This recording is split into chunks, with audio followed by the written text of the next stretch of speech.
Son animal de compagnie. Son animal de compagnie devait manger. Cela faisait des semaines qu'il n'avait pas été nourri, et il savait qu'il était temps. Dans sa voiture noire, il attendit patiemment sur le bas-côté. Cela se passait toujours de la même façon. Toujours besoin de ses services. Un appel pour amener une personne ici ou là. Il était chauffeur de taxi depuis 23 ans. Son scanner afficha où il devait se rendre, seulement quelques secondes après avoir pensé à son animal de compagnie. Le sourire aux lèvres, il se rendit sur place et vit une femme à la corpulence imposante monter à l'arrière de la voiture. « Quelle direction ?» demanda-t-il. La femme soupira. « 29 Mollison Way, en périphérie de la ville. » Elle releva le nez.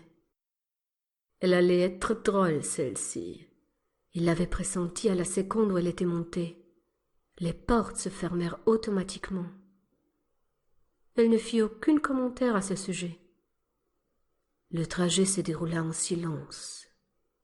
Il continuait à regarder dans le rétroviseur et vit qu'elle reposait sa tête, se détendant pendant le trajet.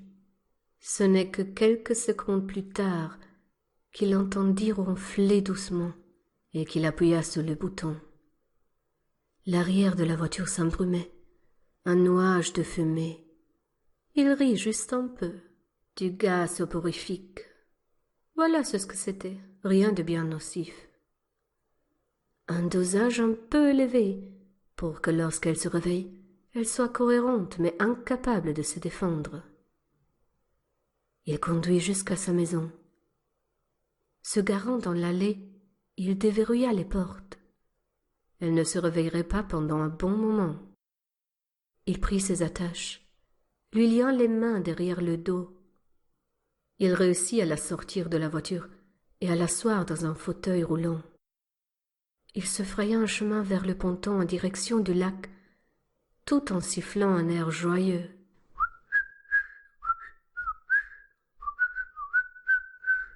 Un air qu'une seule chose pouvait entendre. Entendant les bruits de rampement en se rapprochant du ponton, il vit que son animal de compagnie était déjà presque hors de l'eau. Sa langue faisant des allers-retours dans sa bouche, ses yeux noirs et globuleux.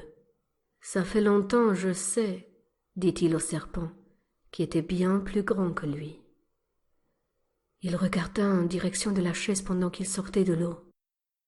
C'est à ce moment-là qu'il entendit crier. « Tu es réveillé ?» rit-il. Ses yeux s'écarquillaient de plus en plus. Ses cris se faisaient de plus en plus perçants. « Pourquoi faites-vous cela ?» Elle commença à pleurer lorsqu'elle se rendit compte qu'elle ne pouvait pas s'extraire du fauteuil.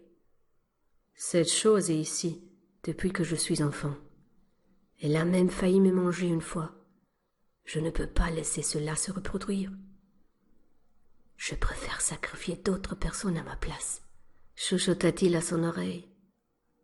Il poussa le fauteuil roulant jusqu'au bout du ponton et la jeta dans l'eau. La femme fit d'énormes éclaboussures. Le serpent plongea sa tête sous l'eau et l'en sortit rapidement. Il jeta la femme en l'air et jouait avec elle alors qu'elle hurlait et pleurait. « Combien de fois dois-je te dire ne pas jouer avec ta nourriture ?» dit l'homme d'un regard noir. Comme s'il comprenait ce qu'il disait, le serpent jeta une dernière fois la femme en l'air et les cris cessèrent. L'homme pouvait voir son corps glisser dans le fond de la bouche du serpent. Il se détourna pour laisser son animal de compagnie manger en paix. « Mieux vaut toi que moi », murmura-t-il en remontant l'allée puis dans sa voiture, repartant à la recherche de sa nouvelle victime. Fin.